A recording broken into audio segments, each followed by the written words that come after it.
Right, well, it's time for another review, and today we're having a look at another Hornby one, but this time we're having a look at the 8F from Hornby, and I've been after one of these for a long time now, but I finally got one.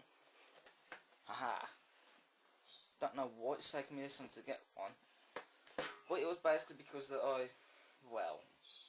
those are the locomotives I wanted, and they got in the way. But anyway, but this is not a normal 8F. It's not one that's got LMS written on the tender or the lake crest or one that's weathered. No, this one is an NE Built one. As you can tell, because the clue is it's got NE written on the tender. There were some NE Built 8Fs in real life. None survive now. Well, one did, until it was cut up to provide parts for the GWR County project, which is a shame. They also did some Swindon built ones. One exists, and I think they may have did some Southern region built ones as well. But anyway, and this one was also purchased from the Severn Valley Railway's Autumn Steam Gala. And this is good. The last locomotive I looked at, the Class 31, that was built when I was at the Severn Valley Railway's Diesel Gala, and this one that I'm looking at now was bought during the Severn Valley Railway's Autumn Steam Gala. So that's really cool. It was bought from the same place, called Foot Place. It cost me £74, but I don't care about that. But anyway, let's get this open and see what it's like. This is the first time I'm going to be opening it.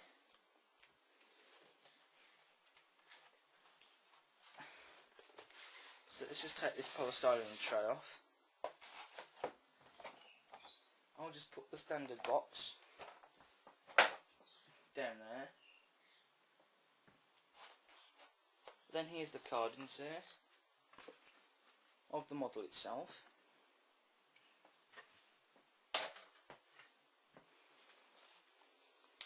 Then we get some instructions for the 280 Class 8F.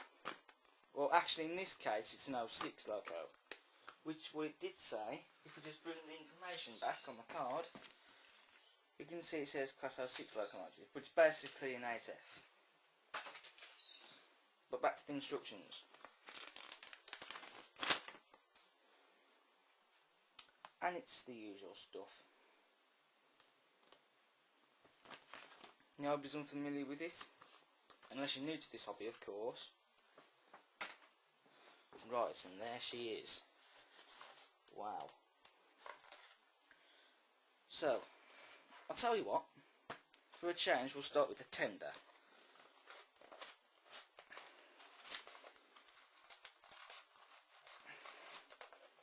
Oh, just a sec. Just pop that down. We have a brake pipe in here.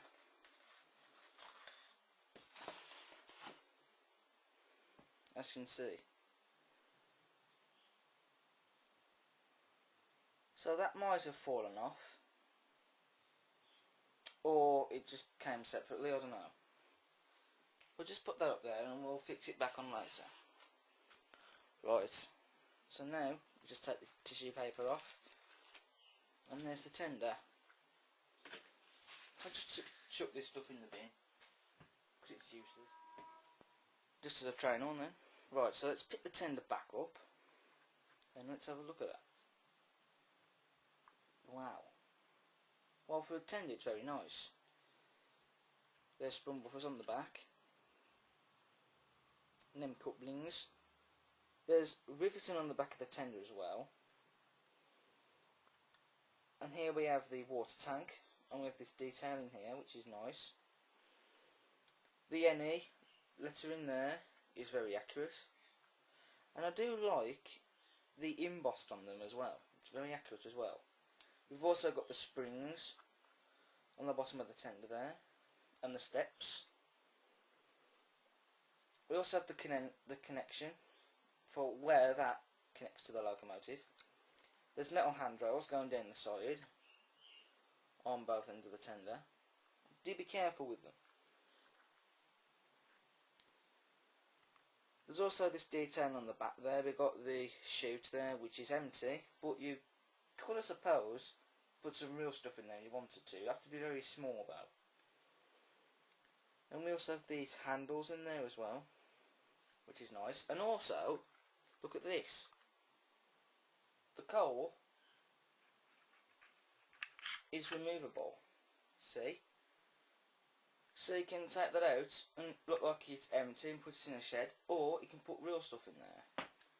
I just want to point out though, is that sometimes the coal, that like this that's removable, can actually get stuck in there.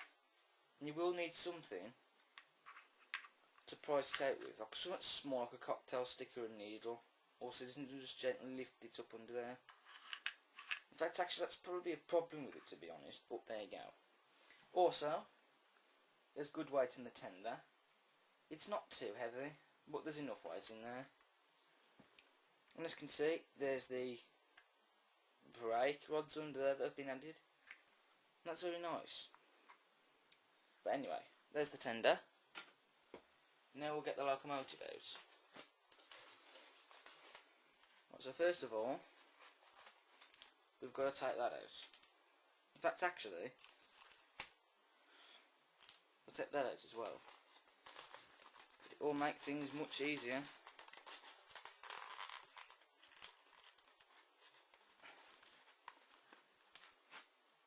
And just gently lift them out.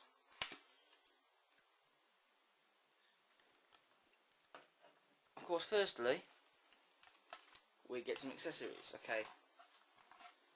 We have another brake pipe in there. I don't know if these were added before, but, well, I don't know if they were stuck on and they just come off in the box. That's probably what happened. But, I don't care, to be honest. It's not important right now. So we have, in there, some detailings. We have a little screw in there, front steps for the locomotive, a coupling for the front if you wish to double head it with another locomotive, and also we get this. You can just see it. We have a chain link coupling there, and that's not very often that Hornby supply you with them. Usually they supply with the hooks with the couplings attached to them, but not the chain link separately. So that's really good. But anyway, oh, dropped it. Right, but anyway, that's to one side. We'll take the tissue paper off.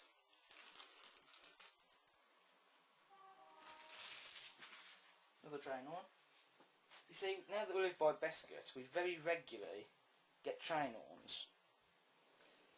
So thanks to the driver for giving them.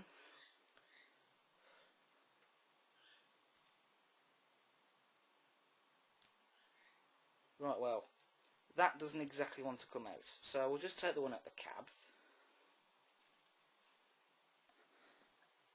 And I'll be back. Right, well I'm back. And I've got a needle.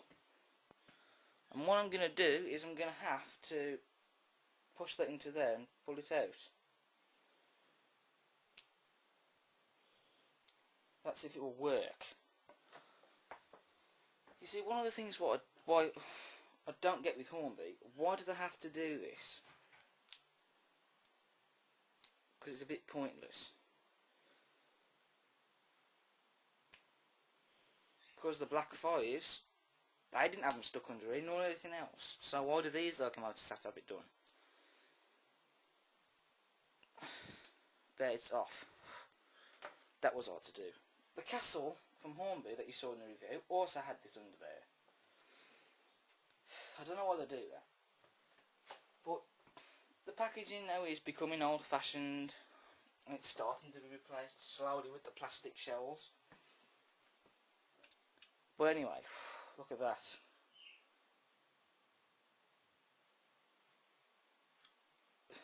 There's a polystyrene mark there. In fact,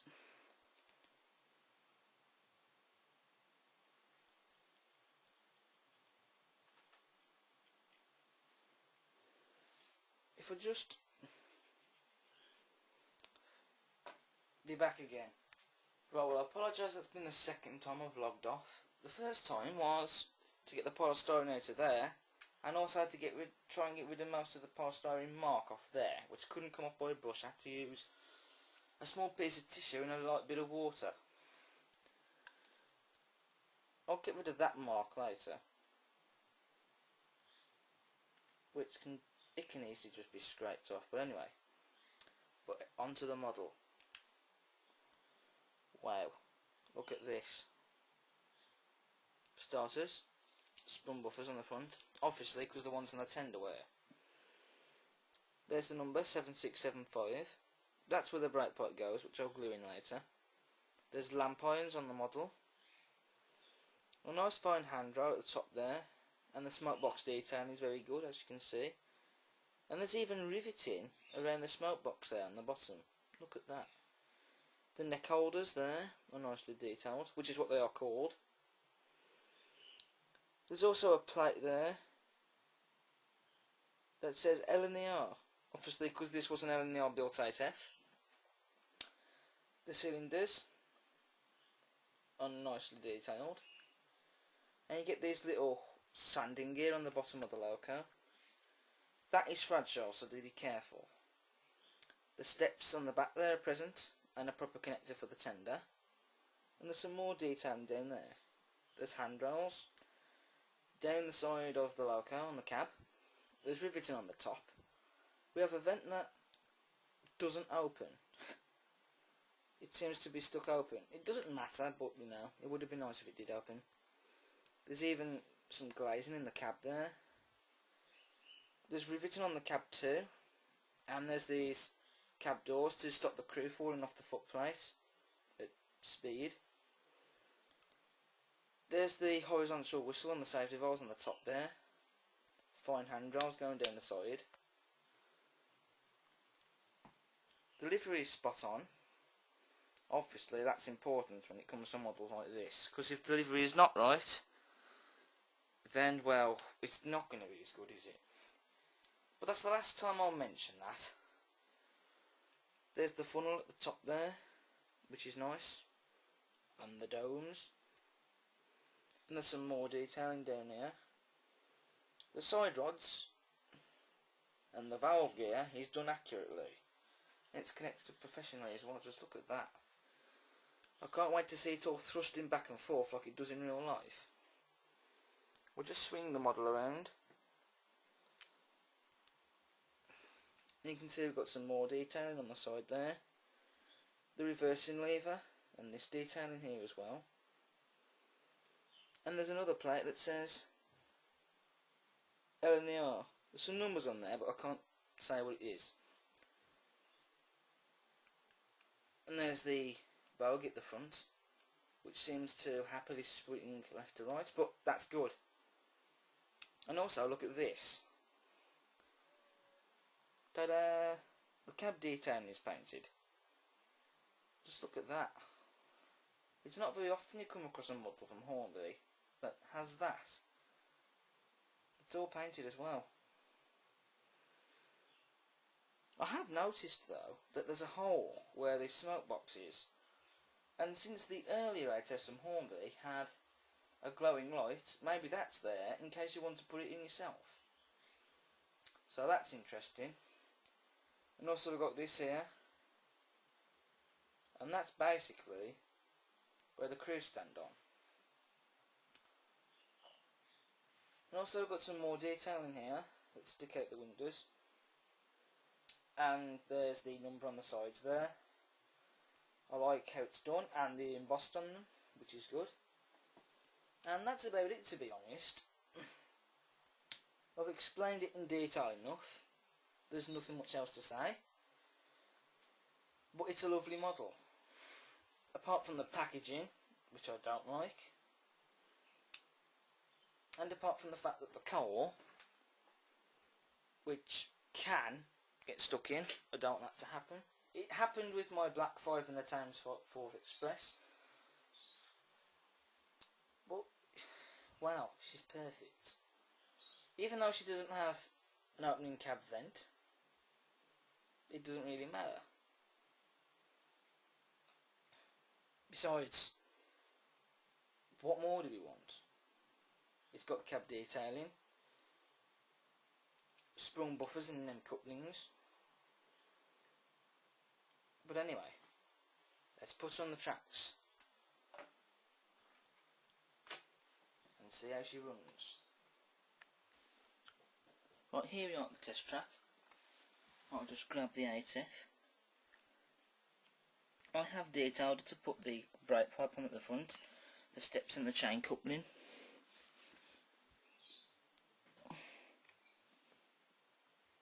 Put that's on. Near the tender.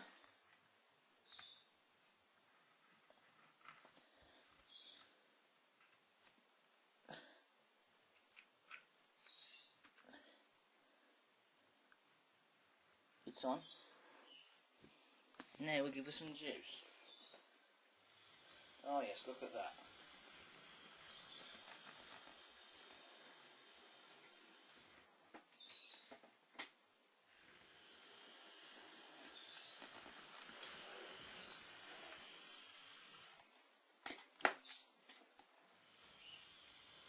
Smooth running.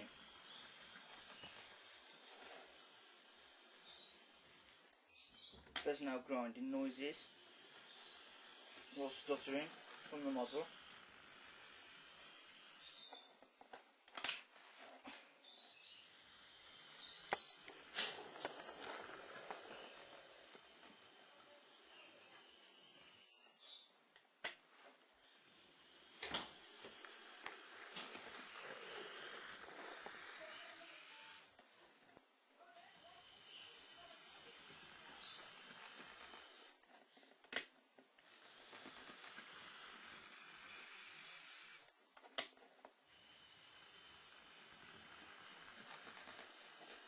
Yeah, that is really smooth.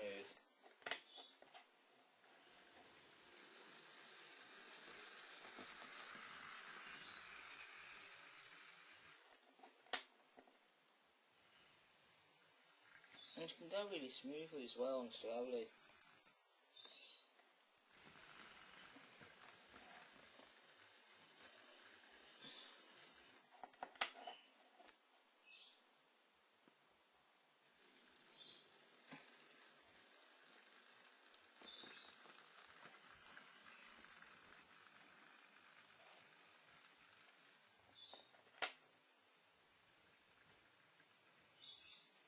Just look at that.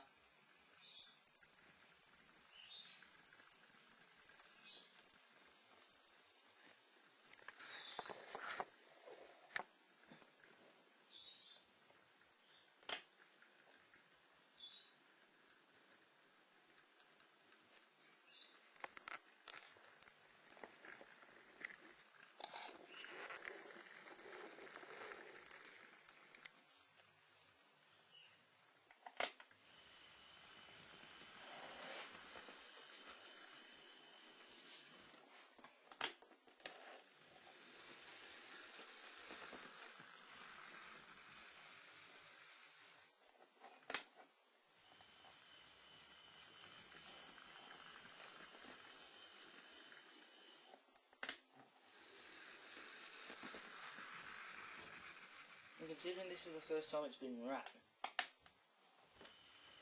there's no problems.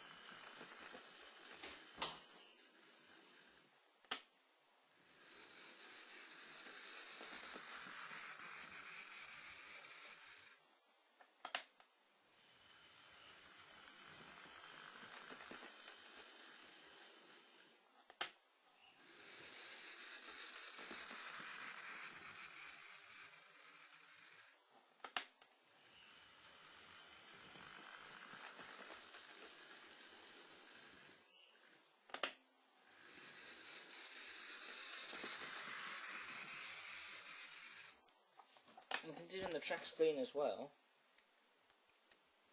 fairly clean. I mean, you've got them marks there, but it's not too bad.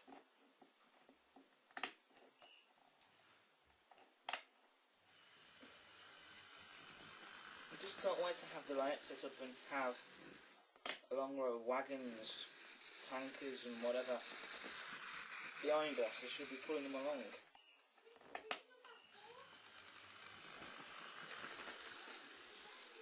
It's a freight engine after all.